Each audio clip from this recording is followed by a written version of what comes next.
Bismillahirrahmanirrahim. Assalamualaikum warahmatullahi wabarakatuh. Perkenalkan, saya Riti Setiastuti. Untuk melengkapi tugas ketiga dari mata kuliah filsafat ilmu, di sini nanti saya akan mencoba untuk menjelaskan beberapa pertanyaan yang ada di tugas ketiga. Sekaligus insya Allah ini sebagai penutup tugas di pertemuan di sesi ini, di semester ini. Yang pertama yaitu tentang makna dari pilar dalam konteks pendidikan sebagai dasar atau tingkat penguatan sistem pendidikan, yaitu pilar itu jadi tujuannya untuk memastikan bahwa tujuan pendidikan itu tercapai secara utuh. Jika dengan ditandai dengan individu yang mempunyai pengetahuan yang luas, selain itu juga mandiri dan terampil, jadi mereka dapat membaur ke dalam kehidupan sehari-hari, ke dalam masyarakat yang luas dengan berbagai macam-macam latar belakang masyarakat itu. Kemudian pertanyaan kedua yaitu prinsip dasar pendidikan menurut Gadjar Dewantara. Itu biasanya disebut sebagai trilogi pendidikan yang terdiri dari seperti istilah ing ngarsa sing tulodo, ing madya mangun karsa, tut wuri handayani. Jadi saya akan menjelaskan satu persatu dari ungkapan tersebut. Ing ngarsa sing tulodo itu berarti bahwa yang di depan itu adalah contoh. Jadi sebagai pemimpin, sebagai pendidik, sebagai guru, kita harus mengajarkan berbuat baik, harus dapat menjadi contoh untuk murid-murid kita supaya mereka ikut mengikuti ajaran yang baik tersebut. Kemudian untuk yang kedua, ing madya mangun karsa itu bahwa yang di tengah itu membangun semangat, memotivasi. Seorang pendidik, seorang pemimpin harus dapat memotivasi orang yang dipimpinnya. Kalau seorang guru berarti orang yang dididiknya, yaitu muridnya. Jadi dia harus dapat membuat ide-ide atau gagasan baru untuk memotivasi anak didiknya tersebut.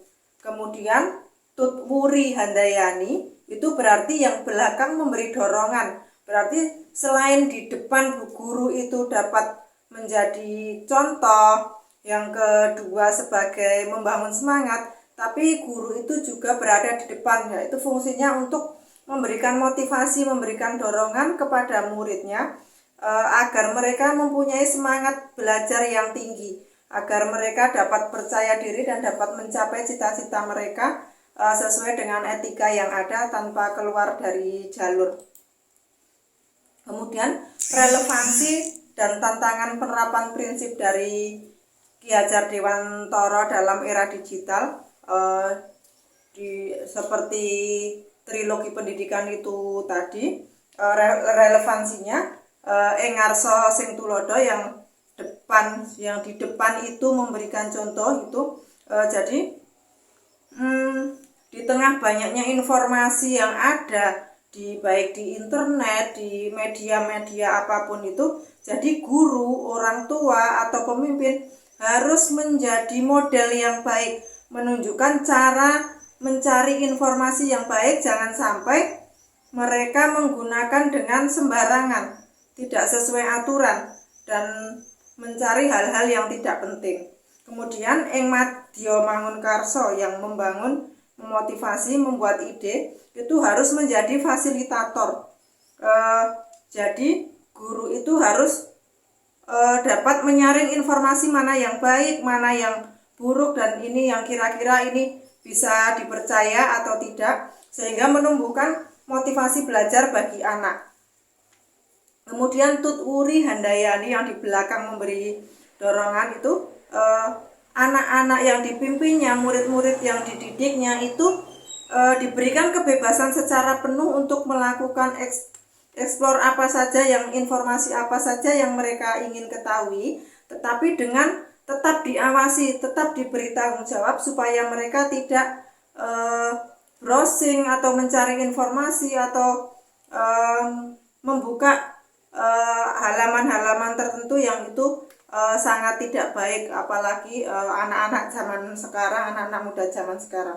Kemudian tantangan dalam penerapan prinsip ini, karena mudahnya akses informasi melalui internet,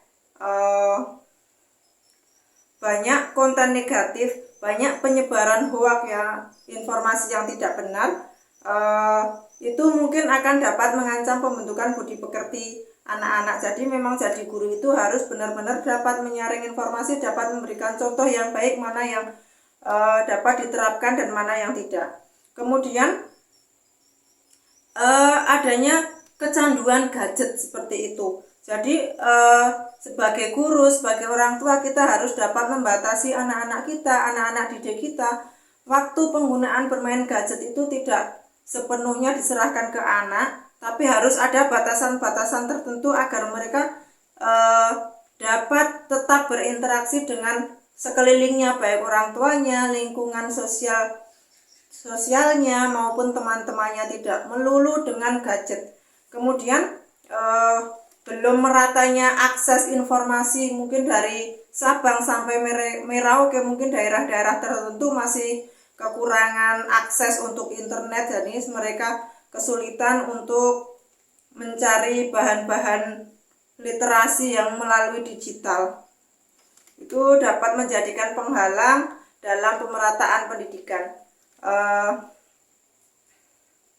Selanjutnya, pertanyaan yang terakhir ya, pilar pendidikan Ki Hajar Dewantara yang sangat relevan menjawab persoalan pendidikan nasional untuk saat ini, yaitu pilar tersebut dapat menghadapi krisis karakter, yaitu kesenjangan dan sistem yang berlaku dalam istilah ing ngarsa sing tulodo, yang di depan memberi teladan itu bahasa itu dapat menjawab secara kritis keteladanan, moral dan etika. Jadi benar-benar dapat diterapkan di kehidupan zaman sekarang ini, walaupun pencetusnya sudah zaman dahulu, sudah kita tidak kenal lagi, tapi jasanya tetap kita kenal sampai sekarang ini. Kemudian ing madya mangun karso, yang di tengah membangun semangat.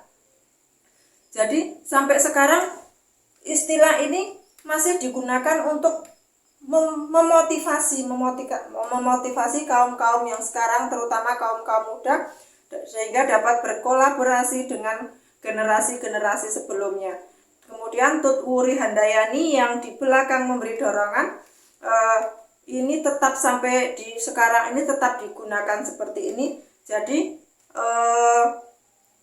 guru, pemimpin itu tetap harus memberikan dorongan kepada anak didiknya, kepada orang yang dipimpinnya, orang yang ada di belakangnya, supaya mereka dapat berkreativitas, dapat mandiri, sehingga mereka dapat mencapai tujuan mereka seperti apa yang mereka harapkan.